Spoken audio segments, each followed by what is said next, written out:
Le soleil frappait durement les rues d'une ville moderne où les inégalités se cachaient derrière des façades lisses et modernes.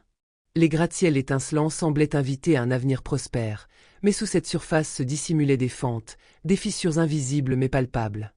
Les quartiers les plus aisés, où l'air semblait plus pur, étaient distants des rues plus sombres où l'ombre de la pauvreté et de l'injustice planait en permanence. Dans cette ville, tout était question de perception. Ceux qui se permettaient de traverser ces murs invisibles étaient souvent regardés d'un œil méfiant, jugés à leur apparence, à leur couleur de peau ou à leur statut social. Au détour d'une avenue pavée de pierres lisses, où les trottoirs propres paraissaient déconnectés des réalités des habitants du quartier populaire voisin, Marc Dupuis descendait d'un patrouilleur. Il s'étira, comme s'il venait d'accomplir un exploit, et ajusta son uniforme impeccablement repassé, dont les insignes brillaient sous le soleil de l'après-midi. À 38 ans, Marc était un policier respecté, mais pour des raisons bien différentes de celles qui devraient fonder le respect. Sa réputation dans ce quartier était construite sur l'intimidation, sur des méthodes de travail impitoyables, fondées non pas sur la justice, mais sur une idée de l'ordre qu'il s'était forgée dans son esprit de manière déformée. Son autorité n'était pas un moyen d'appliquer la loi, mais une façon de faire régner la peur, et plus particulièrement, de maintenir une ligne invisible entre ceux qu'il considérait comme respectables et ceux qu'il jugeait indignes. Ce jour-là, dans un parc public qui semblait pourtant être un lieu de repos pour ceux qui avaient droit à ce peu d'évasion, Marc aperçut Idriss, un homme noir de 29 ans. Il était assis sur un banc, habillé simplement, une chemise qui semblait être la plus modeste de ses possessions, un pantalon qui avait vu des jours meilleurs. Pourtant, dans sa posture calme et l'assurance tranquille qu'il dégageait, Idriss avait quelque chose d'intangible, quelque chose qui déstabilisait Marc. C'était comme si cet homme, qui semblait être un personnage de trop dans cette scène parfaite de la ville, osait revendiquer sa place. Le regard d'Idriss, plongé dans son livre, ne trahissait ni inquiétude ni doute. Il était juste là, présent dans son monde, loin de l'agitation qui régnait autour de lui. Mais pour Marc, cette sérénité était une provocation silencieuse. Il en avait décidé ainsi. « Tu sais qu'il est interdit de traîner ici sans raison valable », lança Marc d'un ton sec, s'approchant d'Idriss avec une démarche autoritaire, chaque pas résonnant comme une menace dans l'air déjà lourd. Idriss leva les yeux, étonné. Il n'avait pas vu venir l'attaque verbale. « Je suis juste en train de lire, monsieur, répondit-il, la voix calme mais ferme, comme un bouclier invisible qu'il avait forgé au fil des années. Marc n'eut pas la patience d'entendre une explication. Le racisme latent qui se cachait derrière ces paroles brutes émergeait avec force. « Fais pas l'innocent. Je sais ce que vous faites ici, vous tous. Toujours là à profiter de l'espace sans rien apporter. » Les mots frappèrent Idriss comme des coups invisibles. La violence n'était pas seulement dans l'attitude de Marc, mais dans la façon dont il rejetait l'humanité d'Idriss, le réduisant à une représentation qu'il s'était fabriquée. Comme si la simple présence d'un homme noir dans un parc était en soi une infraction.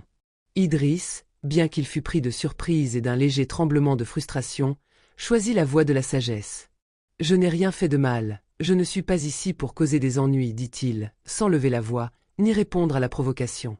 Mais Marc, alimenté par ses préjugés et son insécurité professionnelle, ne voulait pas entendre.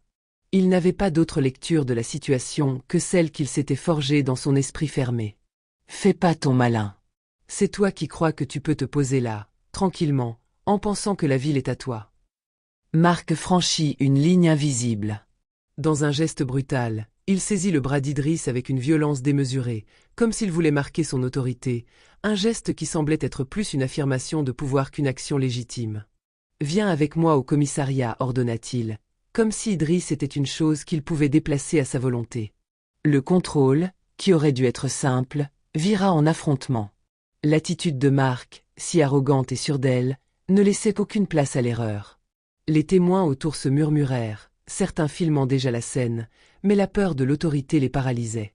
Ils savaient ce qui se passait mais se contentaient de rester à l'écart, comme si la victime était coupable par défaut simplement à cause de sa couleur de peau. Idriss tenta de se dégager, de se faire respecter, mais la poigne de Marc était comme un piège qui se refermait sur lui. « Tu te rebelles maintenant ?» grogna Marc, son visage rouge de colère, la sueur perlant sur son front. Son émotion était évidente, un mélange de peur et de haine, une haine qu'il n'arrivait même pas à nommer, mais qui se déversait sur Idriss. « Tu penses que tu vas t'en sortir comme ça ?» Idriss, sous le choc de l'agression, se sentit impuissant. Il était loin de se laisser faire, mais il savait qu'il fallait rester calme pour ne pas empirer la situation. Ses mains se tendirent instinctivement, cherchant à repousser Marc, mais son geste fut mal interprété. Dans un éclair de violence gratuite, Marc lui asséna un coup de poing sur le torse, faisant tomber son livre au sol. Le bruit sourd de la chute du livre brisa le silence du parc. Les murmures autour se transformèrent en chuchotements frénétiques, mais la scène continuait d'être observée par des spectateurs silencieux. La violence semblait justifiée aux yeux de Marc, qui se délectait du pouvoir qu'il exerçait. « Je vais te faire payer ton insolence » murmura Marc, jetant un coup d'œil à la foule, comme pour la convaincre qu'il avait raison. Il se sentait supérieur, comme si tout était permis, que la scène entière lui appartenait. Mais cette humiliation publique qu'Idriss subissait n'était pas juste un moment isolé. Elle allait résonner bien au-delà de cet instant. C'était un acte de violence symbolique, un acte dont les répercussions allaient se répercuter sur la société tout entière, sur les témoins et sur Marc lui-même. La brutalité de Marc ne se limitait pas à l'arrestation. C'était le regard de supériorité qu'il portait sur Idriss, ce regard condescendant et intransigeant, un regard qu'il pensait légitime, celui du policier face à un homme qu'il considérait comme inférieur. C'était aussi la manière dont il jugeait Idriss non pour ses actes, mais pour ce qu'il représentait dans un monde où les lignes sociales et raciales étaient tracées d'avance. Mais plus Marc agissait, plus la peur et la colère montaient en Idriss. Il était accablé par une impuissance accablante, sentant les chaînes invisibles du système se resserrer autour de lui. Il était sous le regard d'un homme, Marc, qui croyait détenir la vérité, mais qui ne voyait pas que c'était lui, en fin de compte, qui était aveuglé.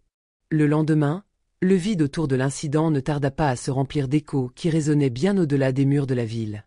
Les images de la brutalité policière, immortalisées par les téléphones des témoins, envahirent les réseaux sociaux. Des vidéos circulaient à une vitesse fulgurante, chaque seconde d'humiliation d'Idriss capturée et diffusée, amplifiant la colère populaire. Le terme violence policière devenait omniprésent dans les discussions, et les hashtags dénonçant l'injustice se multipliaient. Mais au-delà de l'indignation générale se cachait une vérité plus sombre et bien plus inquiétante pour Marc. L'affaire n'était pas simplement un incident isolé, c'était une alerte sur les pratiques systématiques de brutalité policière et de racisme institutionnalisé. L'onde de choc n'épargna pas Marc. L'incident, d'abord perçu comme une simple maladresse, se transforma en un point focal pour les médias, les activistes et la société dans son ensemble. Les vidéos alimentaient la méfiance envers les forces de l'ordre et exacerbaient les tensions raciales. Les autorités, déjà sous pression à cause des plaintes récurrentes contre des policiers aux comportements similaires, se virent contraintes d'agir. L'administration, sentant le poids du scandale, ouvrit une enquête interne. Le mot racisme devint rapidement indissociable du dossier Marc Dupuis. La suspension administrative arriva sans préavis. Les supérieurs de Marc, forcés d'agir sous la pression médiatique et de la population, n'avaient d'autre choix que d'ouvrir une enquête disciplinaire, bien que la vérité fût déjà évidente dans les vidéos et les témoignages. Marc, bien qu'il ait initialement cru que son comportement était justifié, se retrouva rapidement submergé par les conséquences de son acte. La machine judiciaire était en marche, et la voix de l'opinion publique réclamait une réponse immédiate. Ce qu'il n'avait pas prévu, c'était l'examen minutieux de son passé. L'enquête déterra d'autres plaintes déposées contre lui, des accusations de comportement violent, discriminatoire et d'abus de pouvoir remontant à plusieurs années. Les témoins et les vidéos étaient accablants. Peu à peu, l'image de Marc se dissolvait sous le poids de la vérité. Il était non seulement un policier violent, mais aussi un produit d'un système plus vaste de racisme et d'abus de pouvoir.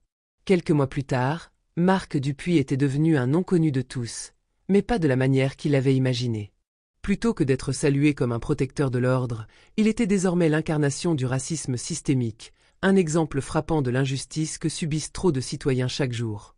Les enquêtes mettaient en lumière une culture toxique au sein des forces de l'ordre, une culture que Marc, aveuglé par ses préjugés et son pouvoir illusoire, n'avait jamais cherché à remettre en question. Il n'était pas un cas isolé, mais le reflet d'un système défaillant. Lors de la procédure disciplinaire, le ministre de l'Intérieur lui-même intervint dans le cadre de la condamnation de son comportement. Un policier ne doit pas faire régner la peur, mais la justice, annonça-t-il d'une voix ferme, avant de préciser que Marc Dupuis serait définitivement démis de ses fonctions et que son dossier serait transmis à la justice pour de possibles poursuites pénales. Ce fut un coup de grâce pour Marc, qui se retrouva réduit à une simple figure de réprobation publique. Pendant ce temps, Idriss, bien qu'ayant été la victime de cet abus de pouvoir, choisit de ne pas se laisser engloutir par la colère. Il aurait pu se perdre dans la haine, mais il comprit rapidement que la véritable victoire résidait dans sa capacité à résister. Plutôt que de se laisser submerger par l'humiliation, il décida de la transformer en force.